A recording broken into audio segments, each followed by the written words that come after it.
parler de ces enjeux si importants. À main levée comme ça, combien on a de profs finalement qui sont là aujourd'hui? Félicitations, une bonne main d'applaudissements pour nos profs. On est vraiment contents de vous avoir avec nous. Merci d'être là. Merci d'être là, oui, pour cette question qui, malheureusement, dans le milieu scolaire, n'attire pas beaucoup les foules parce que, on le sait, le racisme, ça n'existe plus à l'école montréalaise aujourd'hui. Donc, ça n'a rien d'en parler, hein? C'est une question qui est réglée. Le racisme systémique, pourquoi parler de ça? Donc, je suis content que vous soyez là, non seulement pour venir réfléchir à la question, donc je pense qu'on l'a beaucoup fait.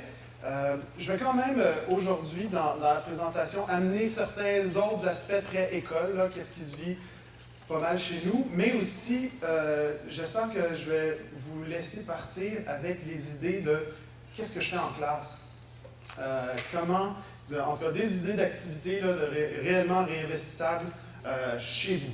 Donc, et à vue de nez comme ça, là, ben non, maintenant j'ai fait le tour, mais combien de profs du primaire? Ah ouais, quand même, hein? OK, une chance que j'ai rajouté mon activité primaire. Et du secondaire? Et voilà! RGA? Ah oui, il y a du monde aussi. Parfait. Ça compte. Au primaire. Oui, au primaire. Ben, prof, ça compte, tout à fait. Hein? Ça continue en catégorie prof? Oui. Aujourd'hui, on est inclusif. On ne fera pas de, c'est ça, on fera pas de prophéticisme. Donc, je vous parlerai de lutter contre la discrimination et aussi un lien avec la radicalisation. Je vous dirais certainement parce que lorsqu'on regarde les moyens, ou en tout cas les facteurs de risque de radicalisation menant à la violence, on voit qu'être victime de discrimination, se sentir isolé, pas avoir sa place dans la société, c'est vraiment l'un des facteurs à ne pas négliger. Donc, je vous dirais des milieux, particulièrement des milieux scolaires, où est-ce que la discrimination a une bonne place, constituent des terreaux fertiles à une radicalisation pouvant mener à la violence. Donc, c'est peut-être dans cette perspective-là où le lien entre lutte au racisme et lutte à la radicalisation vont clairement de pair. Donc, ce que je vous propose d'abord, c'est un petit état de la situation. J'ai malheureusement raté la présentation de Marjorie hier, donc si jamais je répète, ben, c'est pas grave. C'est des éléments, je pense, qui sont importants à voir. La Commission des droits de la personne a fait un rapport en 2011. Donc, ça ne fait pas très longtemps. Je vous dirais, la situation n'a pas très changé, avec des constats qui sont quand même accablants lorsqu'on s'intéresse aux jeunes racisés et leur situation dans le milieu scolaire. Ils se sont intéressés au milieu de la santé, particulièrement la Commission de la protection de la jeunesse. Ils sont aussi intéressés au rapport avec la police, mais ils se sont beaucoup intéressés à ce qui se passe dans le milieu scolaire. Puis voici certains des éléments inquiétants. D'abord, une surveillance ciblée des jeunes racisés. Où est-ce qu'on le voit certainement? Lorsqu'on parle de gangs de rue, et que systématiquement, n'importe quel élève qui a les pantalons un petit peu plus bas, puis une casquette croche, puis qui a le malheur de mettre un bas rouge, est nécessairement associé comme aux gangs de rue, ben, c'est un profilage qui se fait à même nos classes, là, même pas par la police, mais dans les écoles, souvent évidemment par les personnes en autorité dans l'école. Des analyses de situations biaisées, des applications discriminatoires de codes de vie. Laurent va nous parler des codes de vie cet après-midi, donc ça va être intéressant de voir les réflexions qu'on peut avoir là-dessus. Oui? Est-ce qu'on a regardé les écoles qui ont des uniformes? Parce que comme nous, on a un uniforme, donc c'est plus dur d'identifier. Est-ce que ça fait un changement? Ben, c'est certain que les constats de la Commission des droits de la personne sont globaux. Donc, ce n'est pas école par école, c'est vraiment un pouls de la situation. Mais est-ce que l'uniforme, donc la question était, est-ce que l'uniforme peut faire une différence? Peut-être, mais au bout du compte, lorsqu'on parle de jeunes racisés... Pourquoi on met l'uniforme dans une école comme la nôtre? Parce que c'est une école où il y a beaucoup de classes sociales, qu'on essaie de les éliminer un peu. C'est très intéressant. Je vous dirais, malheureusement, je serais surpris que, une fois qu'il y a d'uniforme, on ne parle plus de garde de rue dans l'école. C'est un aspect intéressant à voir comme réflexion, mais c'est un aspect. Ouais. Des sanctions discriminatoires, certainement, où est-ce que, dépendamment du groupe ethnique auquel appartient un élève, tel comportement ou telle, certainement en tout cas, infraction, soit au code de vie ou aux bienséances, a une conséquence plus élevée sur le jeune que, ben, c'est ça, dépendamment évidemment du groupe auquel il appartient. Je vous dirais, des fois, c'est pas juste c'est pas qu'anecdotique. Lorsqu'on est parent, et peut-être que plusieurs d'entre vous sont parents, puis on est sensible à ce type de situation-là, j'ai des collègues qui me racontent réellement des cas où est-ce que eux, leurs enfants sont métissés, mixés et tout. Puis je vous dirais, des fois, une chance qu'on est parent puis qu'on connaît le système scolaire, parce que ça prend d'être à l'interne puis de pouvoir des fois passer un coup de fil à quelqu'un, dire « Attendez, qu'est-ce que vous êtes en train de faire là? Je travaille à la commission scolaire, on se connaît, est-ce que c'est vraiment ça la décision que vous voulez prendre ici? » Donc, réellement, en tout cas, des situations qui ne sont pas juste des constats généraux, mais des choses que vous avez relatées même de l'interne, je vous dirais avec un point de vue qui peut être moins, je ne dirais pas nécessairement moins biaisé, mais un point de vue de l'interne de parents qui travaillent à la commission scolaire, donc qui ont une compréhension de tous les enjeux de ce côté-là. Et évidemment, bon, il y a des petites tâches qui peuvent influencer le parcours scolaire. Je continue avec les constats inquiétants. Une communication asymétrique avec les parents immigrants. Ça, on le connaît très bien. Je vous dirais, on le voit, je pense, de plus en plus aussi avec l'arrivée d'immigrants, réfugiés, demandeurs d'asile ici, où est-ce que, à partir du moment où le parent n'a pas répondu à 2 invitations de rappel ou de rendez-vous, ben, systématiquement, il ne collabore pas. Mais quand on a affaire à des parents qui sont obligés de travailler 17 heures par jour parce qu'ils travaillent sous le salaire minimum, des fois, il y a certainement, en tout cas, une meilleure empathie à en voir auprès de parents qui sont eux-mêmes très vulnérables. Surreprésentation des jeunes racisés classés EHDAA ou placés en classe spéciale. Ça, c'est un constat, je pense, qui touche évidemment l'ensemble de nos commissions scolaires du territoire. C'est certain hein, que quand la Commission des droits de la personne s'intéresse aux jeunes racisés, c'est pas des recherches qui sont en Rimouski ou à Saint-Glinglin-des-Meuleux. Hein. Je pense que ça nous concerne pas mal tous, là, CSDM, CSMB. On a pu constater, nous, évidemment, la CSDM, là, la véracité de ce constat.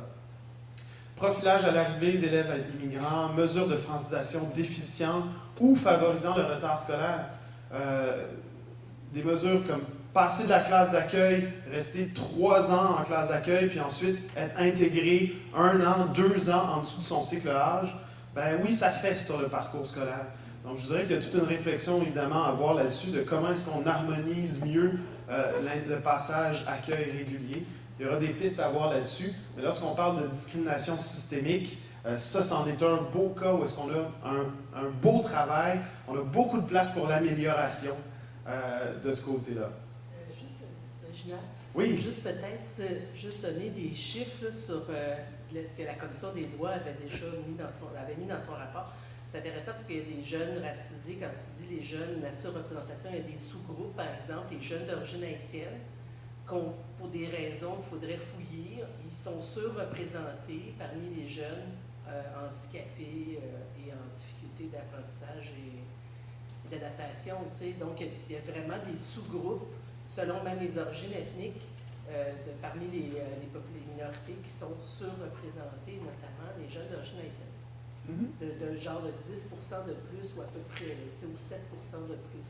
Des chiffres comme 19 de jeunes HDA parmi la communauté haïtienne. Oui, on le voyait en effet, là, je vous dirais, d'origine haïtienne, Saint-Vincent, là on était dans le 2 fois plus, là, un rapport de 2 fois plus. Ce qu'on voit, c'est que du côté des communautés maghrébines,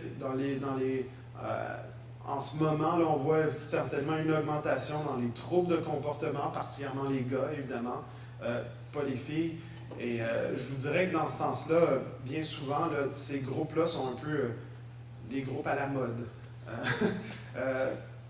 Quand je parlais évidemment de gangs de rue, ben, les gangs de rue, ça a été la mode là, des années 90 jusqu'à peut-être même encore aujourd'hui, quoiqu'en ce moment, c'est lentement, s'il y a une vague de lutte à la radicalisation. Donc, tu sais, je vous dirais, le thème de lutte d'actualité a une influence sur ces statistiques-là quand on suit un peu l'évolution. Sauf Saint-Vincent, eux sont toujours dans le top. Hein, ils ont de la chance là-dessus. Je continue pour certainement un peu parler du côté CSDM d'une politique de lutte contre le harcèlement racial.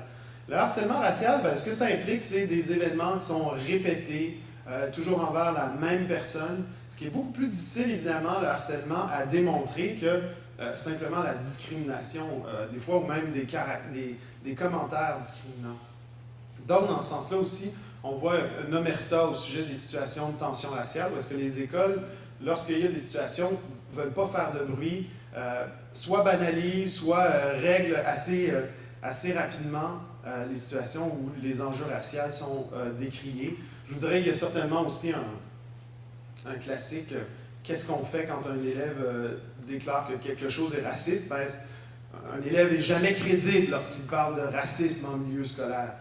On ne va même pas poser la question ou mener enquête, c'est habituellement, puis c'est pas pour dire que tout élève qui parle de racisme a nécessairement raison. On a affaire à des adolescents qui, bien souvent, évidemment, cherchent aussi à provoquer.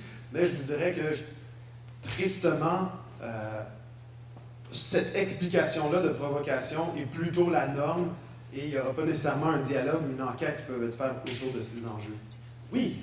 Oui, moi je l'ai vécu ma première année d'enseignement. Dans le fond, j'ai repris un groupe il y a comme une situation d'intimidation de l'enseignant, de la part des élèves, l'enseignant veut discuter. Et j'étais la 5e prof arrivée dans la classe. Donc, c'était un défi. La direction était au courant, fait que j'ai quand même beaucoup de soutien. Mais c'était rendu que les élèves, c'est ça, dès que je disais, exemple, sors ton cahier, ils étaient comme, mais madame, vous êtes raciste. Mais c'était vraiment abusivement, c'était comme rendu la blague, fait que c'est comme quand même touché. Puis aussi, c'était rendu, j'avais plusieurs élèves d'origine maghrébine, leur blague à faire, c'était de crier à l'air bord, puis comme de lancer leur colle à crayon. Fait que c'est quand même des situations, c'est sûr, je le prends au sérieux si c'est comme un élève qui vient m'en parler à part, mais je sais pas, il y a plusieurs profs quand même à notre école qui mettent le racisme, là, c'est rendu comme l'étiquette de toute situation. C'est difficile comme prof. Et ça, c'est ça, que ça crée un malaise chez nous. Comme, OK, on est blanc, fait que c'est sûr que c'est nous qui. Oui, tout à fait. Puis, certainement, lorsqu'on est dans des rapports avec des adolescents, ils vont chercher à provoquer, ils vont chercher à créer le malaise. Et dans ce sens-là, évidemment, il y a des situations où il n'y a absolument pas de racisme qui est en jeu. Malheureusement, dans le système scolaire actuel, toutes les situations sont mises dans ce panier-là. Le panier du racisme réel est vide en termes de considération de l'école, mais je vais vous dire, l'important, c'est ensuite on va voir comment est-ce qu'on peut parler de racisme à l'école pour avoir une certaine légitimité de ces discussions-là, pour que les élèves ne voient plus nécessairement le racisme comme un moyen de provoquer, et aussi peut-être pour leur laisser l'espace pour discuter de situations dont qu'ils vivent réellement, qui ne seront peut-être pas avec vous en tant que prof, mais qui peuvent vivre dans l'autobus, dans le métro, dans les centres d'achat. Donc, on va voir qu'il y a une activité où est-ce que quand on amène le racisme comme objet de discussion en classe, ça peut devenir très constructif et des fois même créer ce lien avec les élèves qui va permettre qu'on ne devient plus la cible de provocation, mais plus un partenaire de dialogue légitime. Oui? Alors, je ne sais pas si... Oui, présentez-vous au micro, on va avoir un micro permanent qui va se promener. Merci beaucoup pour ce que vous dites, en fait. Attendez, c'est pas fini, mais reste donc, vous avez peut-être moins aimé ça. Non, mais c'est accablant, mais je vais essayer d'être synthétique. Moi, j'ai quand même une question, vu que vous travaillez pour une commission scolaire, et si l'on parle de discrimination systémique ou de racisme systémique, je ne sais pas si vous utilisez ces concepts, il y a eu cette affaire de l'élection de Trump, le nouveau président des États-Unis, là, qui a fait son Muslim ban de surharcèlement des personnes musulmanes identifiables comme musulmanes arabes aux frontières, avec cet enjeu des voyages scolaires prévus par un certain nombre de classes et d'écoles dans plusieurs commissions scolaires aux États-Unis. Bon, évidemment, à Toronto, ils ont dit on va plus faire de voyages scolaires aux États-Unis, on annule tout. Et puis, il y a des gens qui ont trouvé une solution brillante dans au moins une commission scolaire au Québec, c'est de dire, bah, vous inquiétez pas, on ne va pas laisser les enfants victimes de cette discrimination aux frontières états-uniennes. On va mettre des voitures balais qui vont ramener à Montréal et à d'autres commissions scolaires, je ne sais pas si c'est Montréal, les enfants qui ont été refusés par les douaniers états-uniens. Alors, donc, et moi mon deuxième traumatisme, en fait, c'est quand je raconte cette affaire qui m'a profondément traumatisé, en fait. Quand je raconte ces affaires à plein de gens qui sont profs, ils ne voient pas le problème. Alors, et donc, je ne comprends pas, en fait, ils dénigrent le problème, le fait qu'il y a un problème. Pas plus tard qu'hier, on m'a expliqué qu'en fait, ça allait poser problème parce qu'on allait priver des classes d'un voyage scolaire aux États-Unis. Alors donc, on nous balance du vivre ensemble à longueur de temps, et il y a ce genre d'affaires qui se pratiquent, et il n'y a rien qui bouge.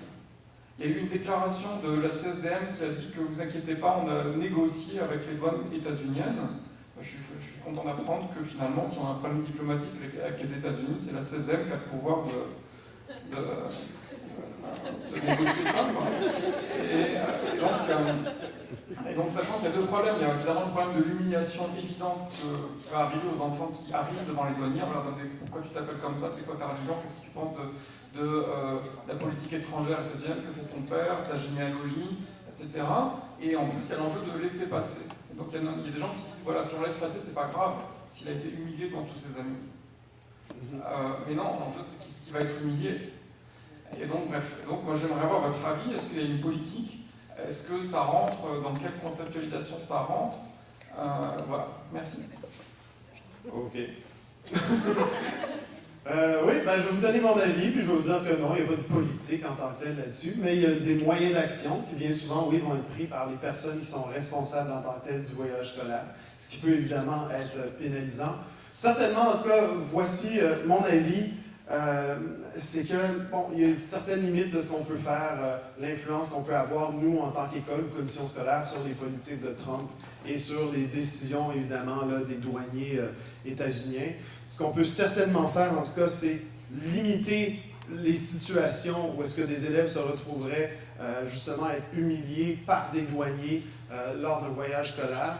Et peut-être que je vous dirais, puis c'est encore certainement l'aspect où est-ce que je vais mettre l'accent aujourd'hui sur qu'est-ce qu'on peut faire en classe pour que ces situations, soit d'humiliation vécue ou encore d'actualité dans lesquelles les élèves se retrouvent au cœur de l'actualité, encore une fois, bien souvent comme victimes, de donner un espace où est-ce que les élèves peuvent exprimer leur frustration, peuvent partager avec les enseignants un sentiment d'injustice qui est bien réel et qu'ils vivent, et surtout aussi aient des moyens, je vous dirais, dans un espace commun, balisé, pour ne pas garder simplement là, à l'intérieur d'eux ou sur Internet ou tout seul ces frustrations finalement là, qui, lorsque malheureusement les élèves se sentent isolés, vont chercher des moyens ou des partenaires compréhensifs, et s'ils ne les trouvent pas à l'école, on ne sait pas où est-ce qu'ils vont les trouver ailleurs. C'est un peu la limite de la portée de mon action et surtout de l'intervention aujourd'hui, mais on peut aller prendre un verre et discuter plus amplement sur les politiques américaines. Merci. On ne voudra pas que ça soit enregistré. Oui, c'est ça sent le... Oui, d'un coup... écoutez, prévention auprès du personnel, donc ce qui se fait au moins déjà de ce côté-là, et je pense que de ce côté-ci, voici des exemples CSDM, et je pense qu'à la CSMB, il y a bien des actions qui se font aussi. Des formations sur les tensions religieuses et linguistiques pour les directions d'école, qui demeurent bien souvent, après tout, les premiers meneurs de jeu ou les preneurs de décision, évidemment, dans ce type de situation.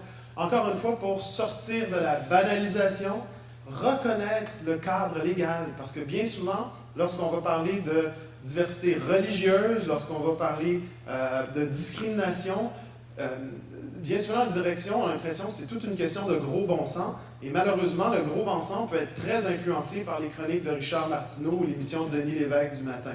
Donc, vraiment, leur donner le cadre légal, amener des options de dialogue interculturel, surtout, et de gestion de conflits, je vous dirais, particulièrement lorsqu'on parle aussi d'insertion du personnel d'immigration récente, ou encore, évidemment du personnel issu de communautés musulmanes.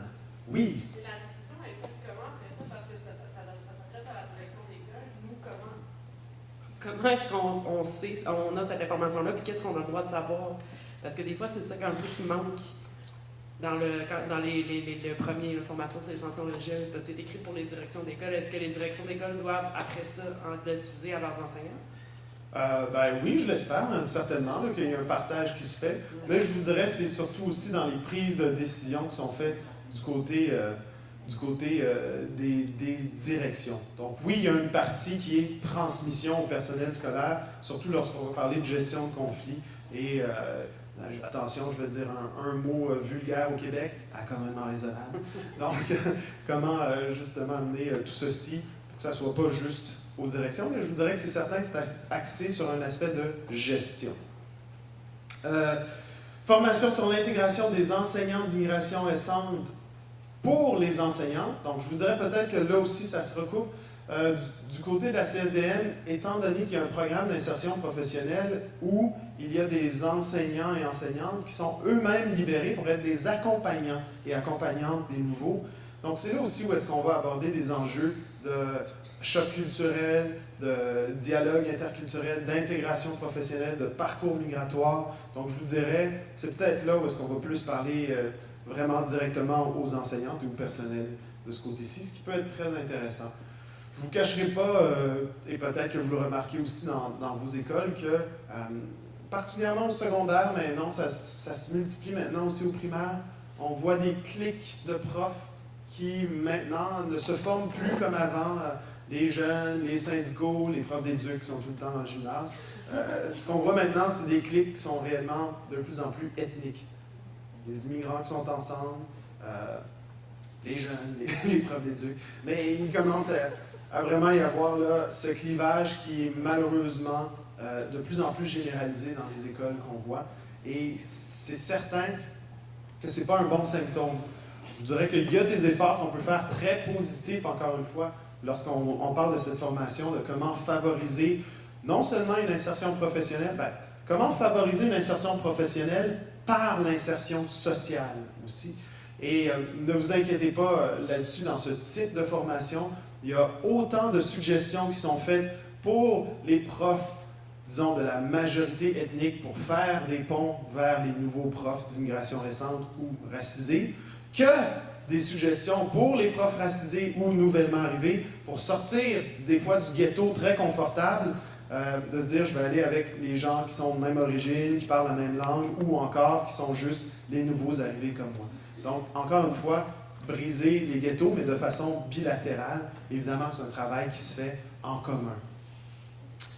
Et oui, il y a toujours un accompagnement des directions d'établissement dans la gestion de situations conflictuelles. Ben, comme on le disait un petit peu plus tôt, lorsqu'il y a des enjeux qui peuvent toucher à la discrimination ou au racisme, le fait de recadrer, d'accompagner les directions, je vous dirais, on l'a vu un peu face à la suite des départs des élèves du Cégep Maisonneuve vers la Syrie ou autres pays connexes, qu'il y avait un sentiment de panique auprès des directions par rapport à la radicalisation. Donc, tout élève qui arrivait avec une djellaba était non seulement suspect, mais en tout cas, il fallait intervenir assez rapidement. Donc, je vous dirais là-dessus, cet accompagnement des directions pour les inviter à réfléchir à quel point est-ce qu'ils s'inquiètent de la dangerosité de cet élève-là. Était une étape toute simple, mais qui aidait bien souvent comme à désamorcer des situations avec un potentiel explosif.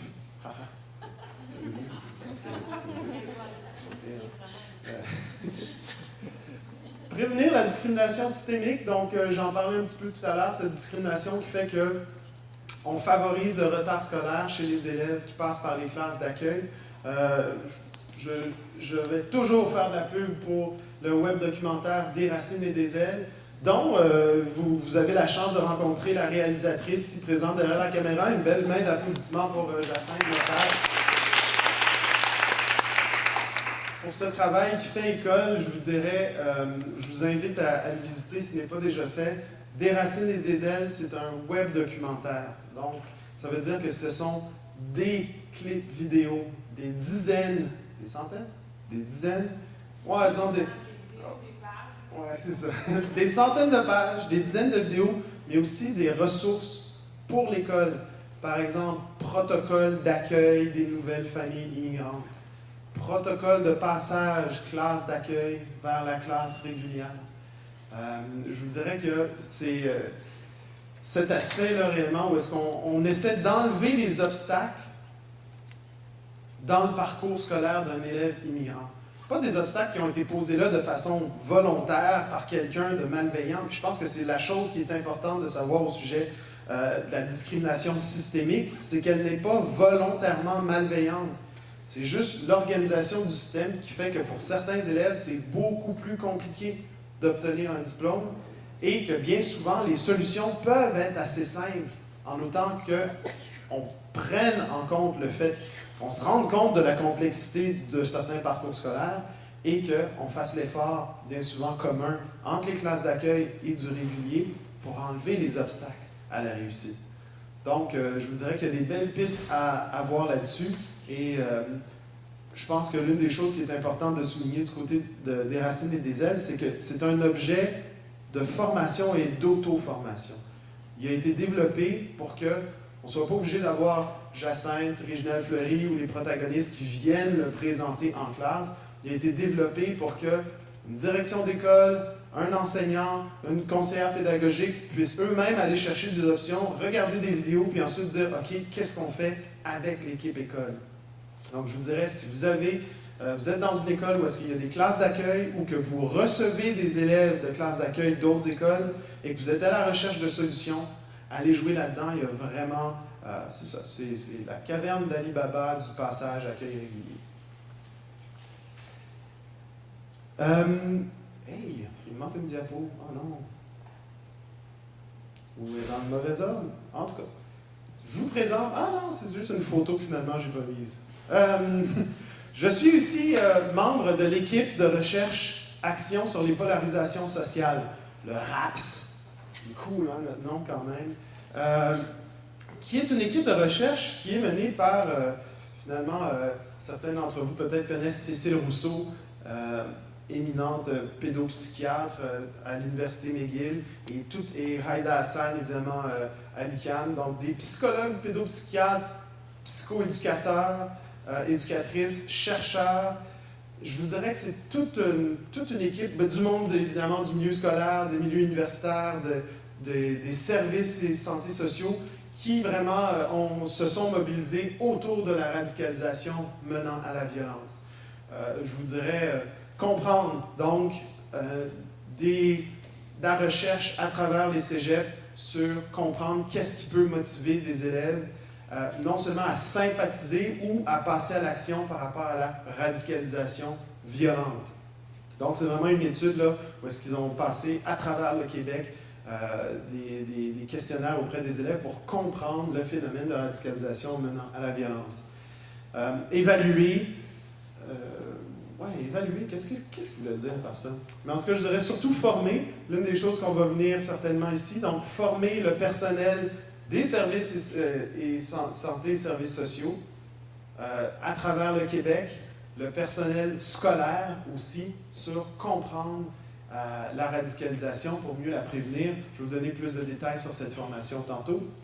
Et prévenir parce qu'ils ont aussi une équipe clinique qui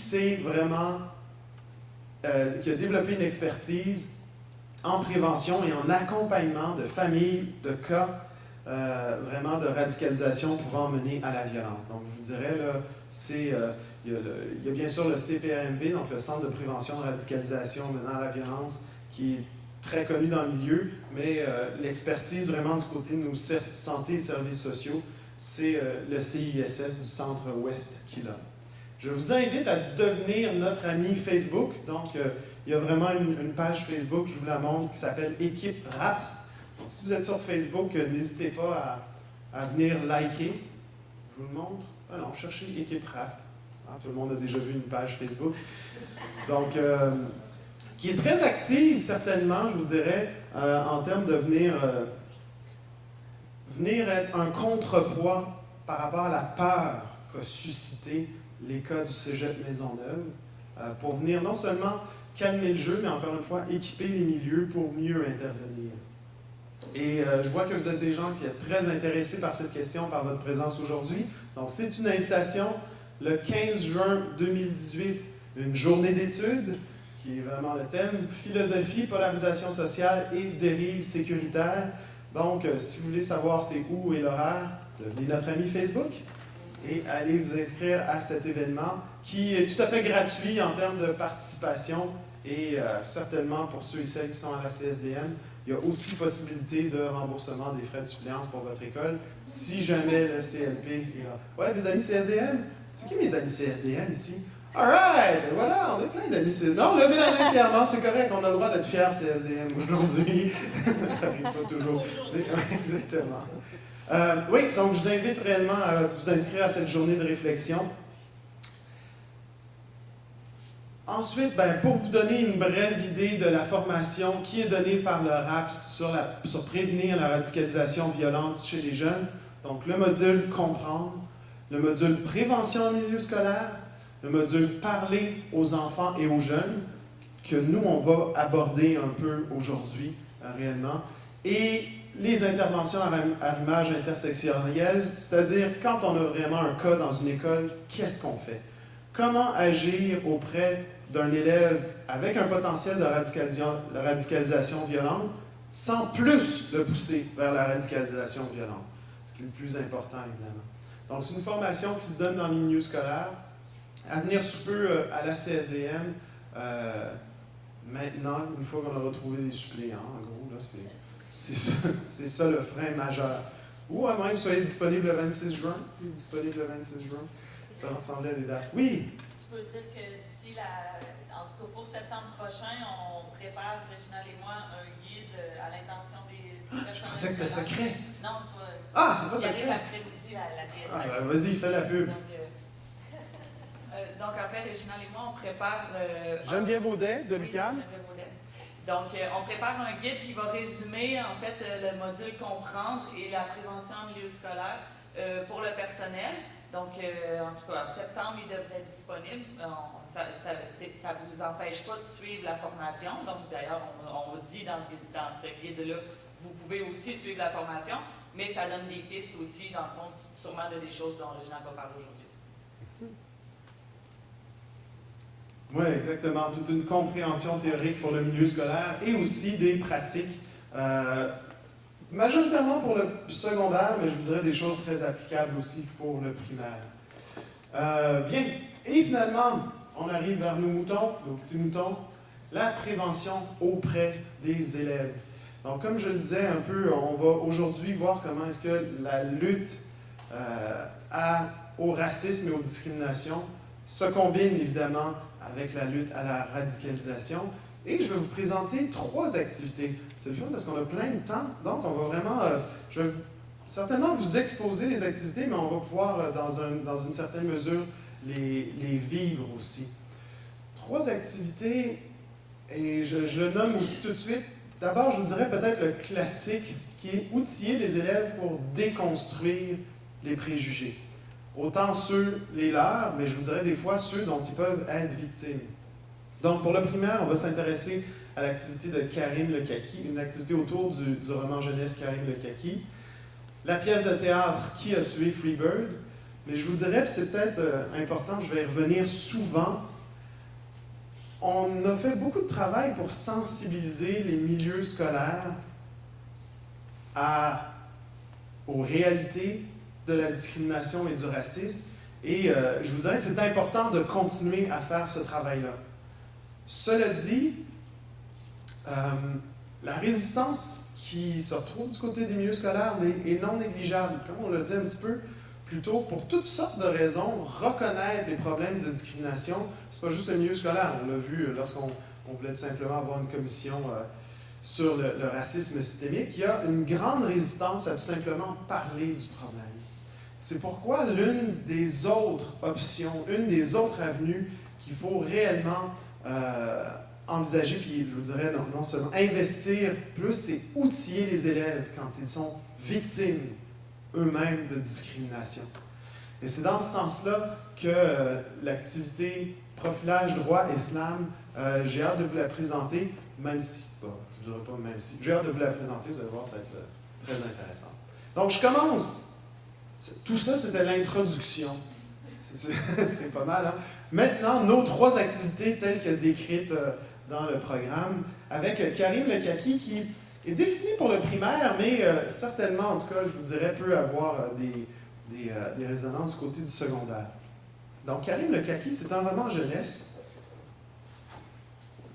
qui est tout cute, tout beau, tout mince, aux éditions Bayard, mais je vous dirais, l'auteur Katia Cantiani et Christine Battuse sont québécoises, donc c'est un roman québécois, je vous dirais très intéressant dans ce sens-là. Et si, j'espère en tout cas, je pensais vous le lire, c'est peut-être une option qui va quand même arriver, mais je dirais que ce qui est de très intéressant, c'est que Elodil, je pense, est-ce que la plupart d'entre vous connaissez, oui, le site et les ressources Elodil, donc sous, disons, c'est certainement la locomotive qui est Françoise Armand en termes de développement d'équipes de création de matériel et compagnie, ont créé non seulement une capsule vidéo sur l'animation d'interaction orale en classe, mais aussi une fiche pédagogique. Donc, on va regarder cette vidéo de comment est-ce que Karim Lekaki a été présenté dans une école de la CSNB. Donc, plusieurs d'entre vous vont pouvoir s'y reconnaître.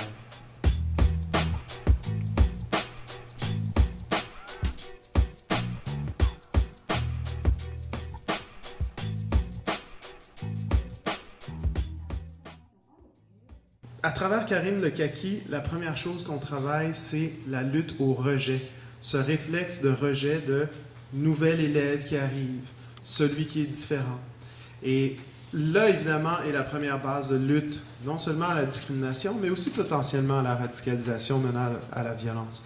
Le rejet de l'autre, qui est quelque chose qui peut s'installer assez tôt, évidemment, dans l'enfance. Donc, amener ces questions en classe, je pense qu'il y a quelque chose d'intéressant. Je vous dirais, une des choses qui était particulièrement intéressante, c'est comment est-ce que Karim Lekaki, dans nos écoles, où est-ce que en ce moment on reçoit toujours un peu des élèves de partout qui viennent à travers le monde, mais où est-ce qu'on préparait les élèves à l'accueil d'un nouveau dans la classe grâce à Karim Lekaki, où est-ce que les élèves non seulement étaient préparés au fait que c'est pas parce qu'un nouveau est différent qu'on va le rejeter, mais aussi où est-ce qu'on les invitait à réfléchir à qu'est-ce qu'on fait quand on a un nouvel élève pour qui se crée des amis ou pour devenir ami avec lui. Donc, je vous dirais que du côté du primaire, tout le long, c'est assez intéressant. Et je vous dirais que certainement, au secondaire, ça vaudrait la peine de le réinvestir un peu, parce que, évidemment, les attitudes de rejet, surtout lorsqu'on est en construction identitaire et qu'au bout du compte, finalement, tu n'as pas les cheveux de la même couleur que moi, votant dans ta gang, peuvent être assez repris de façon humoristique avec Karim Lekaki, même au secondaire. Une chose que je pense intéressante à faire en lien avec les discussions qu'on avait hier. Donc, lors d'une des présentations, on nous posait la question, est-ce qu'on ose aborder des sujets sensibles en classe? Je dirais que, de façon générale, évidemment, la réponse est bien souvent non, on ne se sent pas à l'aise. Mais ce qu'on voit en ce moment, c'est qu'à travers cette activité, puis vraiment, on a une enseignante qui parle réellement de racisme, qui parle de rejet de l'autre, qui est un sujet très sensible. Encore une fois, je pense des fois en utilisant les détours qu'on fait habituellement, passer par une œuvre jeunesse, passer par un déclencheur, on peut amener ces débats en classe auprès des élèves, les amener à échanger et baliser. Ce qui, pourtant, évidemment, lorsqu'on nous pose la question directement, est-ce que vous abordez ça, des sujets sensibles? Ah, mais non, mais j'ai fait une super belle activité sur Karim Lekaki. Donc, je pense que c'est très possible. Je dirais à la limite qu'on le fait beaucoup plus souvent qu'on le pense en classe et de façon très, très positive. Malheureusement, on n'a pas le temps de faire le tour. Cela dit, en fait, on n'a pas le temps de faire le tour, on n'a pas le temps d'apprendre après le film. Et vous l'aurez évidemment en hyperlien dans la présentation PowerPoint. Donc, sur Elodil, il y a aussi cette fiche pédagogique qui accompagne Karim Lekaki, qui a été développée en partenariat avec le ministère et la CSNB. Donc, où est-ce qu'on nous parle de Karim Lekaki, les thèmes qui sont abordés? Le lien avec le programme. C'est le fun, ça, d'avoir le lien avec le programme.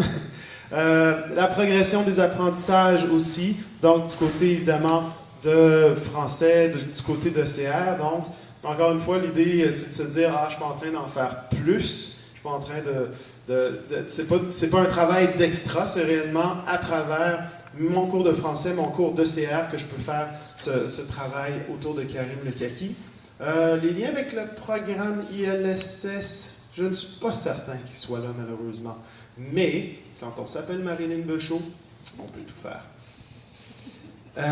Et finalement, je vous dirais, toutes ces questions-là, donc vous avez vu, il s'agit d'une lecture interactive, quelque chose que vous connaissez assez bien, donc des pistes de questionnement que je pense que vous pourrez certainement aussi compléter. Donc, parlons-en de cette activité. Malheureusement, on n'a pas eu le temps de voir le film au complet et les réactions des enfants, mais avez-vous des réactions, des craintes? Est-ce que c'est possible, c'est impossible? Est-ce que ça n'a aucun lien avec le racisme? Peut-être que je tire par les cheveux ici en présentant ça aujourd'hui. Vos réactions? Oui. Bien, je pense que c'est vraiment le genre d'activité qu'on peut faire avec des élèves plus jeunes. Là. Moi, je suis en première année. Fait que ça, ce serait exactement le genre de choses qu'on pourrait faire.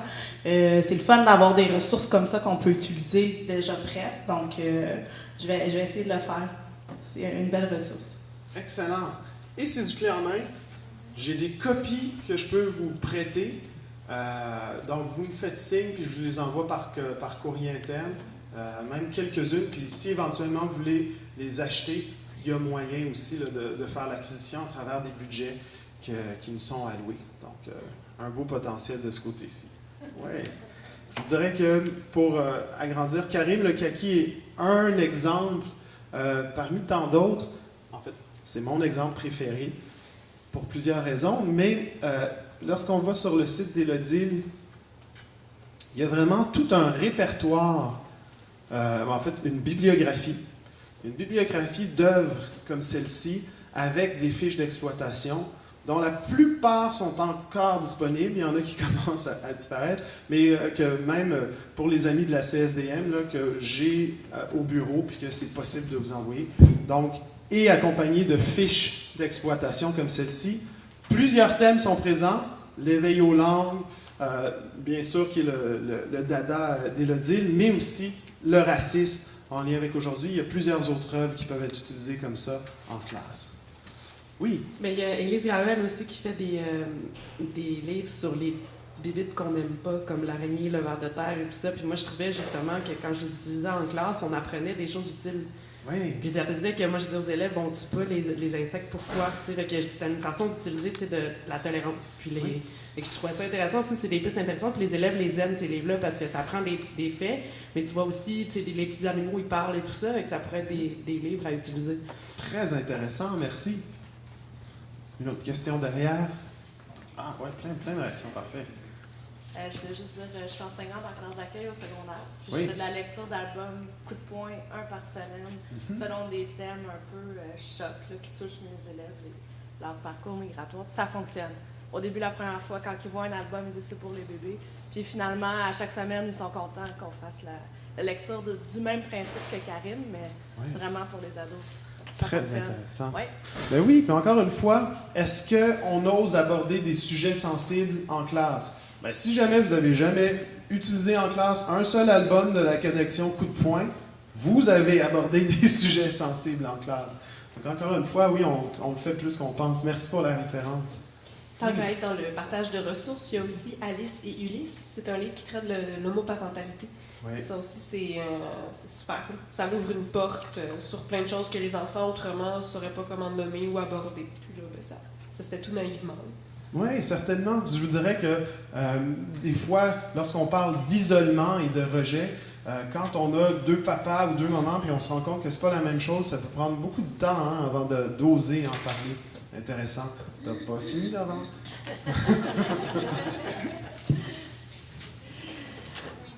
Pour pratiquer ce genre d'activité assez régulièrement, je trouve que l'intérêt de passer par la littérature jeunesse, l'enjeu, c'est qu'on sort de l'expérience directe, On est capable d'objectiver parce qu'on voit, on nous raconte une histoire et à travers l'histoire qu'on nous raconte, on met des mots sur un vécu, des mots sur une expérience qu'on a effectivement ressenties, mais que parce qu'on n'a pas les cadres de réflexion, les mots qu'il faut pour les exprimer, on n'arrive pas à les sortir de soi. Et j'ai vécu des expériences assez intenses avec ce genre d'activité. Et là, ça permet effectivement d'objectiver des formes de discrimination, de vécu difficiles, qu'une discussion frontale ne permettrait certainement pas de vivre, parce que là, on est dans le symbolique de la littérature, il y a une forme de détachement, de distanciation que je n'aurais certainement pas si j'avais posé des questions frontales aux enfants, parce que je suis au niveau primaire, mais je pense encore plus peut-être au secondaire, où ça serait vécu différemment. Merci. Oui, puis je vous dirais que c'est intéressant, c'est que bien souvent, les albums jeunesse, en utilisant, donc on l'a vu, là, des insectes, des bébites et compagnie, nous amènent sur des questions assez claires là, de discrimination, et que lorsqu'on le ramène à « est-ce que ça arrive des fois en classe? Est-ce que ça arrive à l'école? » Ils font le lien assez clairement. Donc, je vous dirais, là, ça nous permet de faire ce pont qui, comme le dit si bien Marilyn, si on avait dit, bon, les amis, est-ce qu'il y a de la discrimination dans la cour d'école, là? J'ai vu le nouveau. Non, voyons, ça n'arrive pas. Alors que, en faisant ce lien-là, je voudrais que c'est important de ne pas rester juste dans les bébites et les insectes, parce que bien souvent, c'est l'image qu'on utilise. Puis si les élèves ne font pas le lien avec la réalité, si on ne les aide pas aussi à venir discuter de la réalité, ça peut rester en plan. Mais encore une fois, oui, ça permet évidemment, éventuellement, d'aborder de façon générale un concept qui est vraiment lié aux élèves en ayant eu ce déclencheur qui était un petit peu plus loin d'une réalité. Je pense qu'il y avait une dernière intervention de Marie, je voulais savoir. Non? Oh, parfait. Excellent. Donc voilà pour cette première activité. Encore une fois, pour se dire que la lutte au racisme, oui, ça peut commencer dès la maternelle, dès la première année, puis je vous dirais que c'est nécessaire de le faire. Deux dernières réflexions sur cette activité, surtout j'en profite parce que j'ai des profs du primaire avec moi. Première chose, on parle d'établir un climat qui favorise les discussions. Et ça se fait en ayant souvent ce type d'activité. Donc, pas le faire juste une fois de temps en temps, mais de façon régulière. Mais je pense qu'au primaire, vous êtes pas mal bonne pour ça. C'est au secondaire qu'on arrête de parler ou de laisser parler les élèves. La deuxième chose, c'est réellement les interactions orales. Je vais faire une parenthèse de pédagogie linguistique ici. On se plaint souvent que les élèves plurilingues, que je dis plurilingues plutôt qu'allophones, c'est voulu, les élèves plurilingues ne parlent pas français à la maison. Ils ne parlent pas français dans la cour d'école, ils ne parlent pas français dans les corridors. Mais est-ce qu'ils parlent français en classe? Et la question est là, à partir du moment où est-ce que nos élèves, une fois qu'ils rentrent en classe, sont assis individuellement à travailler dans leur cahier la majorité du temps, ben, ils ne parlent pas français en classe non plus. À partir du moment où ils sont systématiquement en situation d'écriture individuelle ou de lecture individuelle, ben, encore une fois, c'est du temps de communication en français qu'on ne prend pas. Donc, je dirais dans ce sens-là, évidemment, le but n'est pas de toujours être en interaction orale, mais c'est de se dire, OK, si je n'ai pas de pouvoir à quelle langue est-ce qu'ils parlent à la maison, dans la cour d'école ou dans le corridor, d'utiliser au maximum le pouvoir que j'ai en classe pour que les élèves, en préparation à une activité d'écriture, en interaction dans une activité de compréhension d'écriture, de laisser cet espace où est-ce qu'ils peuvent discuter, construire leur compréhension commune, planifier ensemble une écriture avant de passer à une tâche qui peut autant être en français, en mathématiques, en univers social. Donc, ce qu'on voit, et je vous dirais ce qui est très riche là de ces activités, c'est qu'on voit des élèves qui, des fois, sont en classe d'accueil, mais grâce à la modélisation qui est faite comme ça, de voici comment on argumente, voici comment on questionne notre ami, ont un vocabulaire extrêmement riche et évidemment, ça a un effet très tangible dans leur production orale, individuelle, écrite et aussi dans leur compréhension. Donc, c'était ma parenthèse didactique des langues. On poursuit avec des activités au secondaire? Excellent. Je vous présente, là je ne retournerai pas au PowerPoint, la pièce de théâtre Qui a tué Freebird? Alors, Qui a tué Freebird est une production du théâtre Parmi nous, qui a réellement été écrite dans la foulée du plan de lutte à la radicalisation menant à la violence. Donc, une pièce qui est très intéressante où est-ce qu'on voit 5 personnages qui sont en train de vivre toutes sortes de situations qui peuvent les amener à des frustrations, à des sentiments d'injustice, et où, évidemment, il y a un élément, en tout cas, oui, un élément violent qui se passe, et puis, je vous dirais qu'il y a toute cette réflexion, finalement, dans qui est la personne qui est la plus propice à avoir peut-être perpétré ce crime.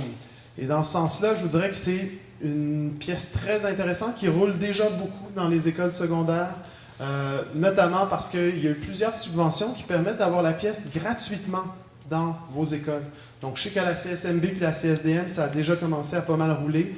Pas toutes les écoles de notre côté ont été vues, mais je vous dirais que ça continue. Geneviève Audet accompagne le Théâtre Parmi nous et le Sherpa dans l'analyse des retombées par rapport à cette pièce. Donc, je vous dirais, si vous êtes au secondaire et c'est pas encore passé chez vous, ou si encore c'est passé chez vous, mais c'était seulement le secondaire 5, donc le secondaire 4 de l'an prochain et le secondaire 3 ne l'ont pas encore vu, c'est vraiment pas quelque chose de perdu de faire venir cette pièce-là. Il y a une liste d'attente, ça vaut la peine de les contacter pour se mettre sur la liste d'attente pour l'an prochain, parce qu'encore une fois, quand il y a des subventions qui arrivent et qui peuvent le donner gratuitement, c'est malheureusement en nombre limité, mais il y a quand même pas mal de place. Donc, si ça vous intéresse, je vous invite à tout simplement googler Parmi nous ou encore me faire signe. Là, je vais vous donner les coordonnées des gens à contacter. Et ce qu'il y a d'intéressant aussi avec cette pièce de théâtre, c'est qu'il y a un guide d'accompagnement. Un guide d'accompagnement qui permet aux enseignants, aux AVSEC, aux psychoèdes, aux TES, aux animateurs de vie sociale. Des fois, il y a encore des animateurs à la vie scolaire dans certaines écoles, de mener des activités de ce côté-là. Donc, je vous présente ce guide dans les grandes lignes. Qui a tué Freebird? Qui nous propose donc des activités avant la pièce, où est-ce qu'on va réellement parler de discrimination et compagnie. Une réflexion pendant la pièce et aussi après la pièce. Écoutez, je les montre dans les grandes lignes, surtout pour vous relater dans une école où est-ce qu'on a mené ces activités-là, puis ça nous montrait un peu où est-ce, le type de débat que ça pouvait amener. Donc, d'avoir des mythes sur la radicalisation, est-ce qu'on le fait ensemble? Tiens, pourquoi pas, allons-y. Vrai ou faux? Au Québec, les immigrants qui disent pratiquer une religion sont ceux qui supportent le plus la radicalisation violente. Qui dit vrai? Qui dit faux? Est-ce que c'est parce que vous avez tous lu le rapport du RAPS et de Sherpa qui, après avoir évidemment étudié l'ensemble des élèves, là, montre que selon une recherche, donc, très peu d'étudiants supportent la radicalisation violente au Québec. Donc, je pense que c'est le premier constat important à souligner. Et aussi, la recherche relève que les élèves immigrants et ceux qui disent pratiquer une religion supportent moins la radicalisation violente que les étudiants non pratiquants et que ceux nés au Québec.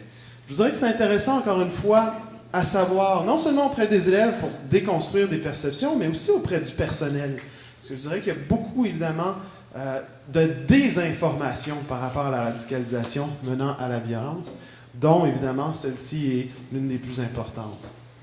Encore une fois, je vous dirais, lorsqu'on parle de prévention de la radicalisation, déconstruire les mythes par rapport à la radicalisation menant à la violence, par rapport à la radicalisation islamiste, par rapport, même je vous dirais aussi, par rapport à la radicalisation d'extrême droite, est important à faire. Donc dans ce cas-là, vous voyez le type d'activité de vrai ou faux qu'on amène auprès des élèves. Donc, je vous invite à aller fouiller de ce côté-là. Ah, est-ce que je vous montre? En dessous du temps? Ah, ça c'est un bonus. on a-tu plein de temps? Combien de temps il nous reste? Parce que j'ai quand même plein de choses à vous montrer, mais est-ce qu'il y en a qui connaissent Louis T, l'humoriste? Qui connaît Louis T? OK, vous êtes assez pour connaître Louis T pour dire je ne vais pas vous faire une découverte. Mais Louis T, c'est le plus pédagogue de nos humoristes québécois en ce moment. Et je vous invite particulièrement au secondaire, mais aussi peut-être auprès de vos personnels, à explorer ces capsules, notamment celle sur le terrorisme. Ça, c'est une de celles qui date. C'est quoi le problème? C'était son émission auprès de Bazo TV. Donc, ça fait déjà 4-5 ans, mais il continue sur tout.tv avec Radio-Canada. Ces capsules, chacune d'entre elles, vraiment, là, vient déconstruire des idées reçues sur toutes sortes de sujets. Et je dirais certainement, là, pour les profs du secondaire, particulièrement le 2e cycle, amusez-vous avec Louis T. C'est un bon moyen de passer de l'information et d'amener la réflexion auprès des élèves. Donc, parfait. Tout le monde connaît Louis T. Donc, vous voyez plusieurs activités là-dessus de questionnement en préparation à la pièce et des réflexions pendant la pièce. Je vous dirais, l'objectif de ce personnage et de sondage, c'était de présenter les personnages. Je pense qu'on va pouvoir vous le montrer. Donc, on présente les personnages. Il y a Rose, qui est québécoise d'origine canadienne-française, Jasmin, Paul, qui est un beau-père, Talia, qui est d'origine algérienne, et Manu, qui a immigré du Mexique au Québec il n'y a pas très longtemps. Et voici la réflexion qui est amenée aux élèves avant. Dire, juste, et peut-être pour faire le parallèle avec l'activité que Mesdames Kingé, Langele et sa partenaire nous ont présentée tantôt, se dire, avec quelque chose de très bref au sujet des personnages, quels sont ceux auxquels vous vous identifiez le plus? Donc, encore une fois, on est dans ce travail de perception identitaire, là, avec un très peu descriptif de voir lesquels est-ce qu'on s'identifie le plus, lequel, chacun d'eux a une cause qui lui tient à cœur pendant la pièce. Est-ce que vous êtes sympathique à ces causes ou ces idées, sinon pourquoi? Et ensuite, il y a la réflexion de, après avoir mieux connu le personnage, est-ce que vous êtes resté avec la même identification, le même rapprochement et les mêmes sympathies? Donc, encore une fois, c'est de travailler comme cette possibilité-là de... Et les filles l'expliquaient beaucoup mieux que moi tout à l'heure, là, mais certainement, en tout cas, de voir comment l'influence de perception identitaire a priori et ensuite a posteriori peuvent changer. Et moi, je vais vous amener peut-être plus à travailler les activités après la pièce. Donc, il y avait 3 types d'activités. Un sur les droits des animaux, parce que au moment d'écrire, évidemment, qui a tué Freebird, on était dans la crise des pitbulls, la crise nationale des pitbulls. On n'en est toujours pas tout à fait sorti, mais je pense qu'en termes de radicalisation, il y avait un beau potentiel d'explorer ici des positions complètement opposées, même si ça menait un petit peu moins à la violence, quoique quand on passe des lois où est-ce qu'on parle d'euthanasier certains chiens parce qu'ils ressemblent peut-être, on est dans la violence majeure. Et pour nous, peut-être que les droits des animaux sont moins importants que ceux des humains, mais c'est pas nécessairement la tendance, disons, totale, même au Québec. Il y avait évidemment des activités sur l'immigration en tant que telle, mais celle que je vous invite à vivre aujourd'hui, c'est sur les rôles inversés. Je dirais qui, en tout cas, avait suscité chez nous réellement là, beaucoup, en fait, dans une école où est-ce qu'on avait animé, beaucoup de réactions. C'est sur l'immigration aussi. On parle d'immigration, j'y vais un peu vite. Je reviens avec Louis T. Hein, on s'en passe pas.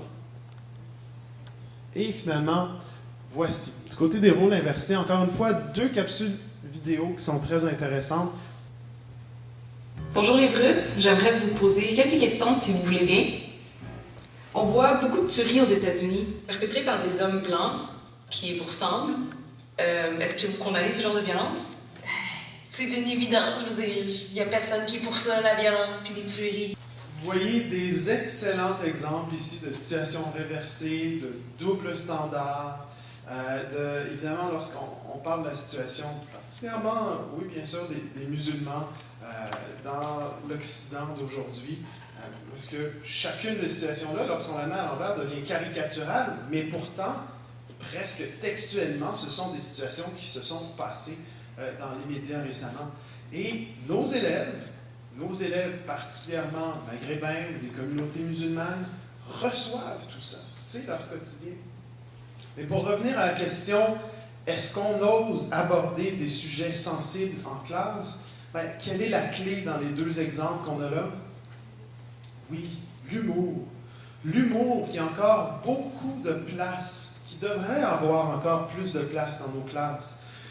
Rappelons-nous en fait que finalement, évidemment, ce lubrifiant social qui est l'humour nous permet d'aborder tous ces sujets-là avec les élèves qui, bien sûr, ont des, comme on disait un petit peu plus tôt, peuvent vivre des frustrations par rapport à ces situations. La situation, par exemple, de Benoît, Jean-Michel ou Jean-Benoît et compagnie, c'est la situation de beaucoup des parents de nos élèves, où est-ce qu'ils sont dans des emplois pour lesquels ils sont surqualifiés et sous-payés. C'est leur réalité et bien souvent, ils voient que ça va être aussi leur propre réalité, non pas juste la réalité de leurs parents, mais leur réalité future.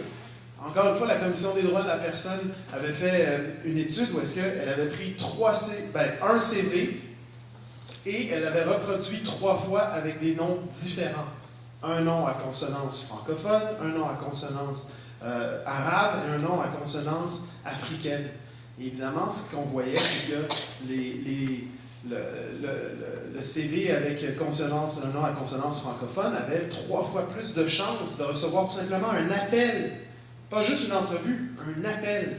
Donc, cette discrimination-là, c'est aussi celle qui est leur avenir, finalement, sur le marché du travail à nos élèves. Donc, je dirais que c'est important de pouvoir non seulement leur donner un espace pour discuter, avec humour, oui, certainement, parce que je pense que c'est la façon dont on peut faire pour aborder, laisser une place à ces sujets sensibles en classe, mais aussi pour leur permettre d'exprimer ces frustrations qu'ils vivent. On avait aussi, à travers ces discussions-là, à une école juste après la présentation là, de Qui a tué Freebird, les élèves sont beaucoup mis à partager comment est-ce que, ils ont tous des expériences où, dans l'autobus, ils se sont fait insulter ou ils ont senti comme qu'on les traitait différemment. Les garçons avaient tous des histoires de magasins ou de centres d'achat où est-ce qu'ils étaient suivis par le gardien de sécurité, où est-ce qu'on leur demandait de quitter ou on leur demandait de vider leur poche. Donc, je vous dirais, ça fait aussi partie de leur vie. Encore une fois, si on n'ouvre pas un espace balisé où ils peuvent s'exprimer à l'intérieur de l'école, ben c'est à l'extérieur, malheureusement, que ça risque de se passer. Cela dit, et c'est peut-être là la dernière activité que je vais vous présenter, n'oublions pas que c'est important de leur donner aussi des moyens d'action. Et avant, par exemple, de parler de moyens d'action, je fais quand même aussi la bulle. On a vu un petit peu plus tôt Jalima, donc qui est cette fille-là qui porte le hijab. Là aussi, là, bien sûr que tout le débat autour du port du voile, nos filles, nos jeunes filles sont particulièrement touchées. Et ce qu'on voit, c'est qu'il y en a plusieurs, là, que c'est certainement juste par repli identitaire. Le fait de se dire comme par solidarité pour des filles qui se font discriminer en portant le voile, qu'elles-mêmes vont se mettre à porter le voile. Le nombre de raisons de porter le voile, est évidemment, c'est un éventail qui est multiple, mais à partir du moment où est-ce que la discrimination envers celles qui portent le voile favorise le port du voile, on est clair qu'on est dans un aspect contre-productif pour ceux qui veulent en tout cas favoriser la libération du port du voile ou du respect à ce point-ci des religions, surtout par les femmes, en tout cas de façon qu'on pourrait dire différente entre les hommes et les femmes. Donc, je vous dirais que dans le contexte québécois, où on a une certaine peur de toute religion confondue, je n'avais pas de peur, hein, c'est plus une confusion. Au Québec, on a une confusion sur les religions, dans le sens où il y a les pro-laïcs, il y a la majorité de culture catholique qui ne veut pas pratiquer, qui ne veut pas être soumis, mais de l'autre côté, veut quand même garder un crucifix à l'Assemblée nationale et veut avoir ses congés pour Pâques, ses congés pour Noël. J'ai parlé des congés pour fêtes religieuses. On veut un beau bordel dans nos écoles, hein? l'a vu, c'était la Noël, oui. Vous me ramenez quelques petits gâteaux. Et pourtant, dans nos écoles, encore une fois, ces questions-là sont très vives. Quand Amine veut prendre un congé pour l'Aïd, c'est vraiment la pire affaire du monde, puis pourquoi il y a un congé de plus et compagnie. Et d'un autre côté, finalement, quand nous, on a des congés pour la fête de Noël, qu'on ne pratique pas, puis que tout ce qu'on fait, c'est un sapin de Noël, puis on achète des cadeaux, ben là, ça, c'est normal, c'est culturel, ça n'a rien à voir avec la religion. Mais quand c'est des fêtes pour l'Aïd, ben là, il faut être le plus pratiquant possible pour y avoir droit. Il y a un double standard ici qui n'a pas été souligné, mais je pense que je vais en faire une capsule vidéo humoristique moi-même, pour voir quelle sorte de diffusion on pourrait avoir. Est-ce que j'ai ouvert la porte des congés, vous allez réagir là-dessus, puis je viens de faire une erreur? On se revoit au café, par exemple, au dîner. Je vais juste poursuivre, par exemple, mais je vous accorde 30 secondes, pas 2 minutes comme tantôt. Allez-y, oui. Ça me permet C'était une anecdote, une formation justement sur les questions d'islamophobie. Oui. Il y avait quelqu'un, chef d'entreprise, qui disait « Mais nous, on a un problème pour recruter, parce que vous vous rendez compte, à la partie de Noël, un musulman, s'il ne boit pas d'alcool, ça va poser un problème. » J'étais très inquiet pour l'entreprise. C'est vraiment ton chiffre d'affaires dépend que tu as un employé qui boit de l'alcool à la partie de Noël. Bref. Exactement, oui, merci de partager. C'est qu'on voit la différence culturelle comme étant quelque chose d'insurmontable, complètement insurmontable, alors que finalement, ça reste des problèmes qui sont tout à fait bénins. Je ferme cette parenthèse pour ouvrir une dernière activité que je vais vous présenter, dont je suis très fier. C'est un thème donc, en ECA sur le thème de la liberté. C'est une activité qui a été élaborée par 2 enseignantes, Geneviève Hott et Marie-Josée Dumas, à l'école secondaire Georges Vanier, en secondaire 4 et 5. Et c'est une séquence de 8 cours. Donc, je vous dirais que c'est cet aspect qui est intéressant, là. C'est que 8 cours en ECR à coup de 2 cours par 2 semaines. Ça fait 2 mois. Ce qui nous permet de faire le tour d'une question, d'installer un climat où c'est correct de parler de certaines situations et où est-ce que les élèves peuvent avoir une réflexion qui évolue. Et je vous dirais dans ce sens-là, particulièrement en ECR et particulièrement pour les sujets qu'on dit sensibles, il y a cette, je dirais, pas seulement un avantage, mais une stratégie à prendre de se dire, OK, c'est correct que je ne règle pas une situation en 75 minutes. Il faut se donner du temps lorsqu'on parle de racisme, de discrimination, de radicalisation, d'attentats. Encore une fois, là, ne pas se laisser dans une dynamique de on en parle une fois, puis une fois que c'est terminé, on n'en parle plus du tout. Donc, très intéressant de ce côté-là. On commence les premiers cours avec le visionnement du documentaire The 13th, le 13e amendement.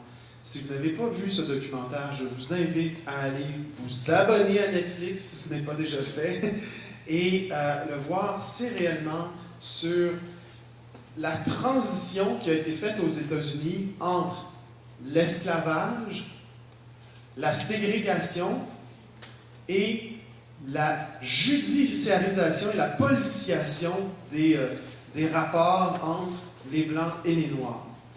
Ce qui nous amène évidemment à ce rapport policier qui est encore actif aujourd'hui et je vous dirais qu'il explique encore une fois tout ce qu'on voit aujourd'hui évidemment dans la brutalité policière qui est finalement tout simplement le prolongement ou la façon dont les États-Unis ou certains entre élus ont réussi à maintenir des situations semblables à l'esclavage, mais tout simplement en changeant les paramètres. À voir, puis évidemment, je vous dirais, les ramifications, on voit, lorsqu'on parlait un petit peu plus tôt là, de comment est-ce que la lutte aux gangs de rue a des effets sur seulement certains élèves, on voit comment est-ce que ça, non seulement ça se passe aux États-Unis, mais ça a des conséquences directes aussi chez nous, dans nos écoles. Donc le lien se fait assez bien, puis les élèves le reconnaissent tout à fait, comment est-ce que c'est des situations qu'ils vivent eux aussi. J'y arrive un petit peu plus tard, vous allez voir. Ensuite, on a fait venir un autre humoriste. Ça a l'air que c'est certainement un de nos thèmes préférés. Est-ce que vous connaissez Eddie King? Donc, Eddie King, qui est un humoriste québécois d'origine africaine. Je ne sais plus exactement de quel pays. C'est ça, Camerounais, hein? Non, donc RDC, donc du Congo. Merci beaucoup. Et dans ce sens-là, Eddie King, qui lui-même, écoutez, son histoire est intéressante parce que il fut un temps où il travaillait en partenariat avec la police de Montréal, donc le SPVM, pour faire des ateliers en classe sur la relation avec la police. Ensuite, il a travaillé beaucoup plus avec sa carrière d'humoriste, mais un matin, en se rendant à Radio-Canada, à l'émission Par ici l'été, il a lui-même été contrôlé pour une raison évidemment bénigne, et finalement, ça s'est soldé avec 4 voitures de police qui l'ont entouré.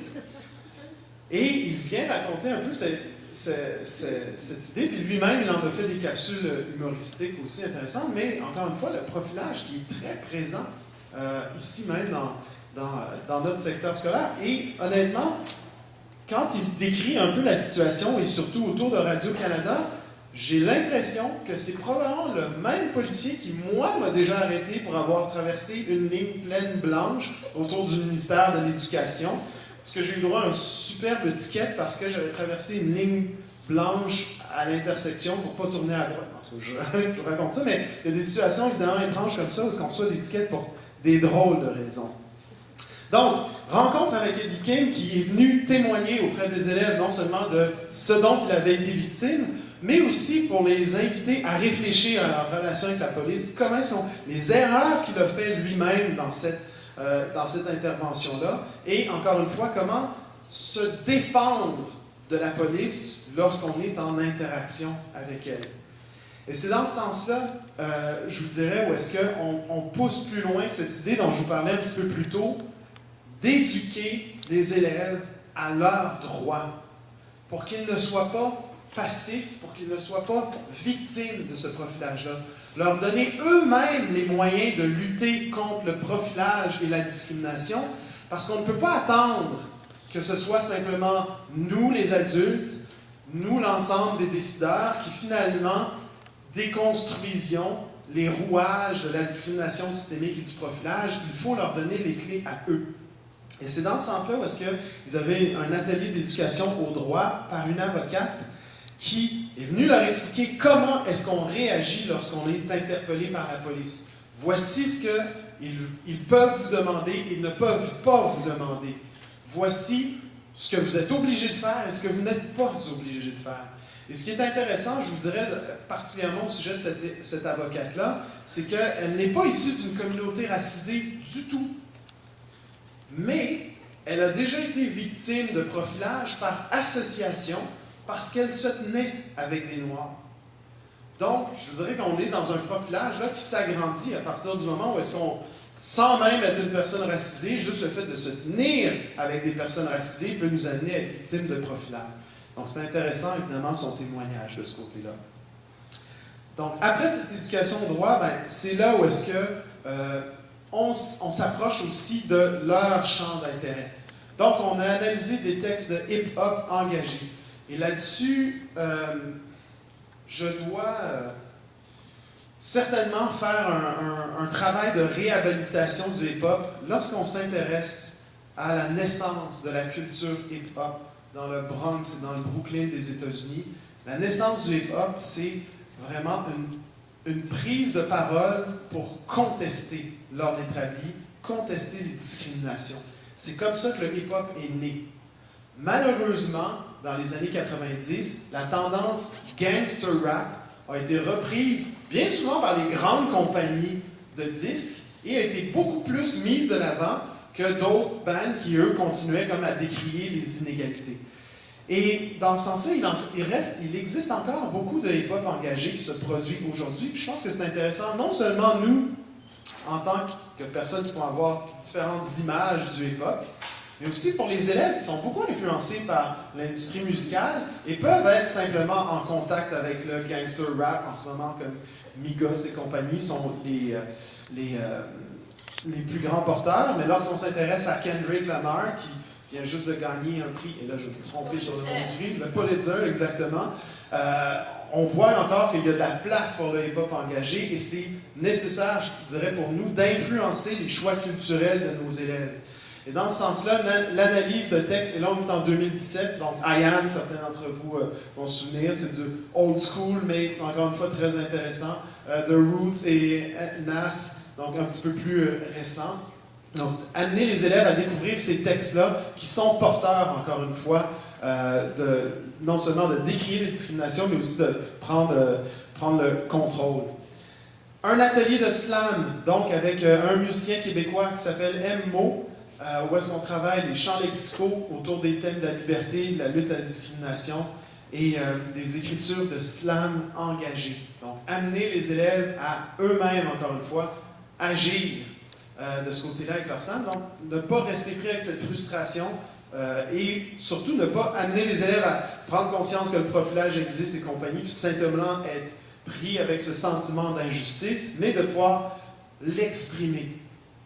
Et je vous dirais, cette dernière partie, qui malheureusement n'a pas eu lieu en 2017, mais on me dit qu'en 2019, donc peut-être certainement l'année prochaine, ça va pouvoir être fait, envoyer ces slams-là aux élus. Donc, l'école Georges Vanier est dans le fief de Justin Trudeau. Il y avait Kathleen Bell qui, à ce moment-là, était au ministère de l'Immigration, et un certain Denis Coderre, bon, qui a disparu, mais qui était tellement prompt sur son Twitter qu'on avait vraiment la réflexion de dire, OK, si vous êtes sur Twitter, vous êtes Instagram, on peut écrire à Denis, c'est facile, il est rejoignable. Je vous dirais, l'objectif aussi, c'est de leur donner un pouvoir citoyen. Les élèves peuvent s'impliquer, même avant de voter, tout simplement en interpellant les élus. Je vous dirais que dans nos réflexions, particulièrement avec les élèves du 2e et 3e cycle, un des objectifs aussi, c'est de ne pas les laisser impuissants par rapport à ces questions, de les inviter évidemment à s'engager de façon citoyenne. Alors, je vous dirais en premier résumé, outiller nos élèves pour lutter contre le racisme parce que c'est eux qui vont pouvoir faire ce travail. Nous, on peut continuer à se sensibiliser nos pairs, mais c'est eux qui doivent avoir les outils pour reconnaître et répondre aux entraves au dialogue dont ils sont beaucoup exposés sur les médias sociaux, mais aussi dans les médias généraux. On s'entend que la radio et la télévision ne s'en privent pas. Reconnaître et décrier les situations de discrimination, particulièrement dans le milieu scolaire, parce que quand les élèves sont victimes de discrimination, ils ne le comprennent probablement même pas. Un élève va décrier « Madame, vous êtes raciste », ce qui n'est pas nécessairement, évidemment, le cas, mais lorsqu'il va être placé en trouble de comportement parce qu'il a été en retard 4 fois comme pendant l'année, il ne verra pas la situation de racisme. Il va vraiment voir comme « Ah, j'ai vraiment pas respecté le code de vie et les conditions. » Donc, je pense que c'est important, évidemment, peut-être justement de les outiller pour qu'ils ne crient pas au loup pour rien, mais soient capables de crier réellement lorsque c'est possible. Écoutez, on a eu des cas, un cas que j'aime bien. 2 commissions scolaires sont impliquées. Je ne dirai pas lesquelles, mais il y avait un élève qui était dans une commission scolaire et qui a fait son parcours à l'accueil. Il est arrivé à l'âge de 10 ans. Il a passé 2 ans en classe d'accueil et finalement, à l'âge de passer au secondaire, donc à 12 ans, a déménagé pour aller, donc il avait sa recommandation pour passer au régulier. Il a déménagé et a vécu un changement de commission scolaire. Arrivé dans la nouvelle commission scolaire, le conseiller d'orientation l'a vu arriver et, sans même poser de questions ni à la famille ni à l'élève, l'a remis en classe d'accueil. L'a dirigé vers une classe d'accueil dans sa nouvelle école alors qu'il avait déjà 2 ans, puis à son dossier, c'était clairement dit qu'il était prêt à passer au régulier. Donc, encore une fois, c'est des situations comme ça où est-ce que si les élèves eux-mêmes et leurs familles n'ont pas les moyens de reconnaître ces discriminations-là, évidemment, ils vont continuer à être victimes. Oui? Quelques années, qui a passé 4 ans en classe d'accueil dans les 3 commissions scolaires francophones de l'île de Montréal. Wow. 4 ans. Et comme je n'avais pas de suivi dans le dossier, je ne l'ai pas vu, c'est en rencontrant la mère, au début de la conversation, donc oui, l'année dernière, puis là, la mère, ça faisait 4 ans qu'il était dans le système. Là, c'est le système qui a généré un enfant, un élève en difficulté d'apprentissage, en le maintenant 4 ans. Aucune continuité dans le dossier, mais j'en revenais pas. ça existe. Oui, tout à fait. Et je vous dirais, c'est peut-être très important de dire, ne pas parler français n'est pas une difficulté d'apprentissage. Ne pas parler français, c'est pas de la dyslexie, c'est pas un TDAH, c'est pas un TSA du tout. C'est une condition qui est temporaire et que la plupart des élèves vont évidemment apprendre le français et pouvoir étudier en français. Mais malheureusement, bien souvent, avec une organisation des services, de nos services qui est faite en fonction de difficultés qui sont permanentes, on a beaucoup d'élèves de classe d'accueil comme ça qui se retrouvent dans des voies de cul-de-sac. Oui. Ben, cette année, j'en ai une justement que ça fait 4 ans, mais juste le passage primaire-secondaire, là, ça se perd complètement. Puis là, moi, dès le début de l'année, j'ai sonné l'alarme. On m'a rien dit, puis on faisait comme si de rien n'était. Puis après 4 mois, quand ils ont vu par eux-mêmes que ça faisait 4 ans qu'ils étaient en accueil, j'ai un courriel, commençait à être en accueil, commençait à être dans ta classe. Puis là, j'ai renvoyé mon courriel du 7 septembre. J'étais très fière de moi. Mais ça, ou sinon, cette année, j'ai un élève qui est ivoirien, qui a parlé français toute sa vie, puis qui a des difficultés d'apprentissage, clairement, puis on est dans l'évaluation et tout. Mais vu qu'il y a des grandes difficultés, on l'a mis en débutant. Fait que moi, je vois avec les crayons, c'est quoi un crayon, c'est quoi une chaise, c'est quoi une table. Puis là, les élèves ne comprenaient pas, lui, il sait tout. C'est juste que l'écrit, il y a encore des difficultés à écrire des mots de base. Mais c'est ça, fait que des fois, mais l'accueil, c'est au jour le jour. Cette année, ils vont faire une démarche avec un élève. L'année prochaine, je vais avoir un cas semblable, mais ça va être complètement différent. Puis c'est peut-être, j'espère, j'ose espérer que le fait qu'on est vraiment avec beaucoup plus de gens en accueil maintenant, là, dans la dernière année, il y a eu vraiment, peut-être qu'on va arriver à plus de normes pour l'accueil, pour les évaluations, pour l'arrivée, pour les classements, parce que c'est vraiment chaque jour on prend une décision différente. Tout à fait, merci. Je vous dirais, pour une société où le français n'est pas seulement une langue, mais est une valeur, est vraiment un aspect identitaire, et où finalement la francisation des nouveaux arrivants est quelque chose dont on parle tous les jours, il est très surprenant du peu d'expertise et du peu d'outils et de ressources qu'on met dans cette francisation-là. On s'entend, les classes d'accueil sont toujours les dernières à être équipées, toujours les dernières dans tout, les dernières à aller en sortie, les dernières à être évaluées. On a vraiment un travail là-dessus à faire, de certainement, en tout cas, s'assurer que si on tient à ce point à valoriser et à défendre le français au Québec, de le faire avec les bons moyens. Oui. Bonjour, moi je ne suis pas du tout enseignante, mais enfin je suis Ah bon, ben tant pis, on le coupe. non, mais je suis plus enseignante, parce que pour dire d'où je viens, j'ai travaillé de l'autre côté en fait, en défense de droit avec des jeunes issus d'immigration à la 3e avenue. Et je me pose une question quand on dit outiller les élèves pour lutter contre le racisme, est-ce que c'est pas finalement, je ne dis pas qu'il ne faut pas les outiller, mais les remettre dans une situation d'impuissance encore plus grande, parce que de toute façon l'école, en tout cas de mon expérience, elle n'est jamais prête à entendre les élèves, elle n'est jamais prête à les soutenir. Ce que vont dire les élèves, parce que moi j'ai travaillé avec des jeunes sans défense de droit pour qu'ils aillent en fait indiquer au conseil d'établissement, aux directions, qu'est-ce qui ne marche pas dans les codes de vie, qu'est-ce qu'ils vivent comme situation, et on a fait la même chose avec des parents.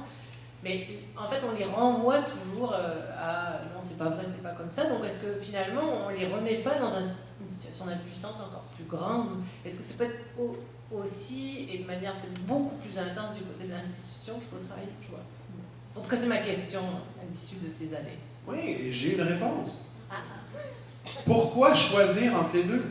Comme je vous ai dit, c'est nécessaire de continuer à sensibiliser les milieux, à travailler par l'institution et par les décideurs.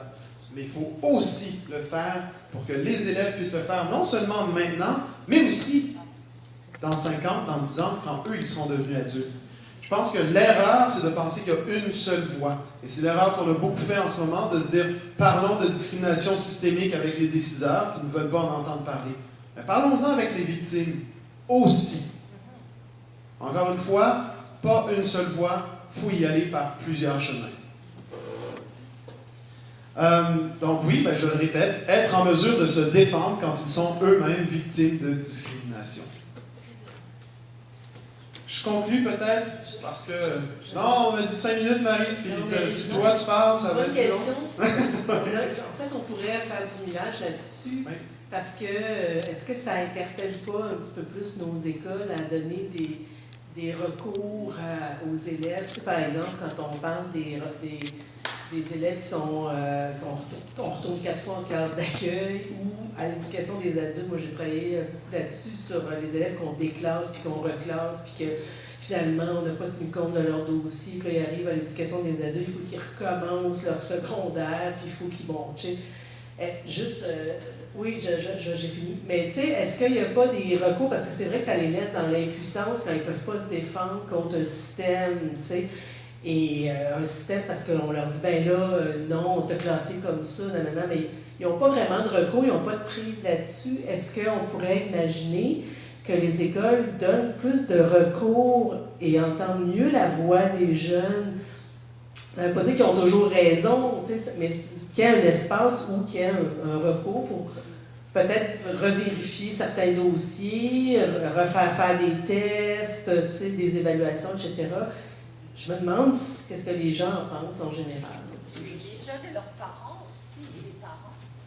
Et les parents, les recours pour les parents, oui. Parce que jusqu'à preuve du contraire, moi je n'entends jamais parler dans l'actualité ou dans les médias parler du lobby des parents immigrants. Ça n'existe pas.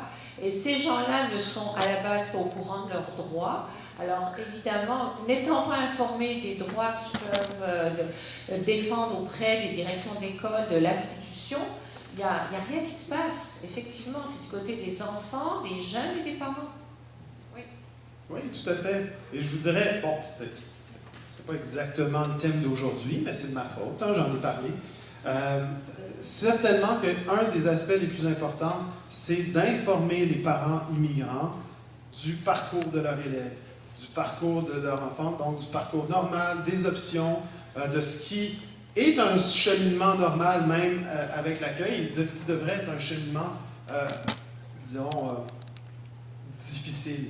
Donc ce travail-là, évidemment, avec malheureusement notre ami, plutôt les partenaires du CREP, en sont aussi. La TCRI, évidemment, est un partenaire aussi important. Je vous dirais que tout le travail à faire auprès des parents, surtout avec les vagues d'immigration énormes qui arrivent en ce moment, est à multiplier.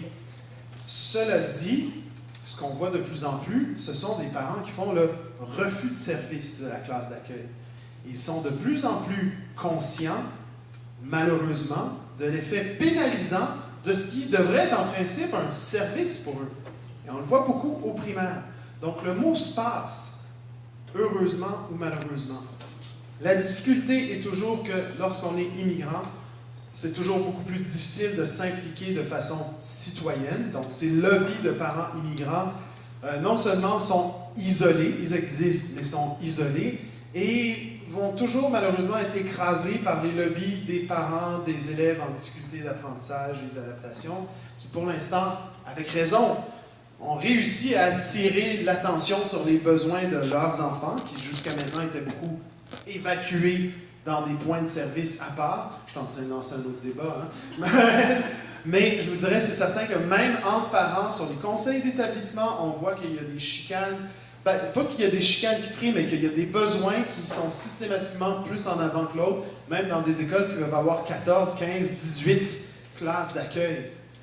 Cela dit, oui, c'est un débat très intéressant à voir de comment est-ce que les parents peuvent avoir les moyens. Mais ce qu'on voit, c'est qu'à travers les refus de service, à travers des fois la contestation des recommandations des conseillers d'orientation, il y a des parents qui prennent le pouvoir, mais encore une fois, faut-il qu'ils soient informés. Je pense que ça passe par ça, outiller les élèves et leurs parents à reconnaître lorsqu'ils sont victimes de discrimination pour qu'ils puissent agir, tout en travaillant aussi sur l'institution pour qu'elle enlève les obstacles à la réussite des élèves qui sont ces obstacles discriminatoires finalement à la réussite des élèves. Donc je pense que c'est encore une fois nécessaire d'agir des deux côtés là-dessus et pas simplement d'un côté. Voici ma conclusion. Les élèves sont victimes de la radicalisation du discours public actuel et en ce sens-là, je vous dirais, on le voit là, il y a d'autres élections qui s'en viennent, c'est encore un sujet qui va revenir. On a une vague d'immigration importante en ce moment qui a été déclarée illégale, illégitime, coûteuse en ressources et compagnie. C'est un discours qui va beaucoup revenir encore une fois.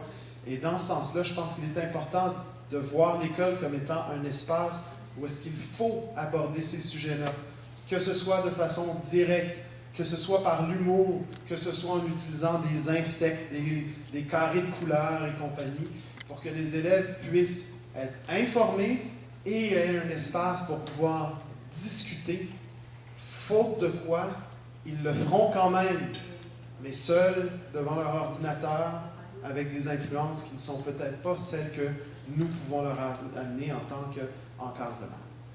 C'est tout pour moi aujourd'hui. Merci.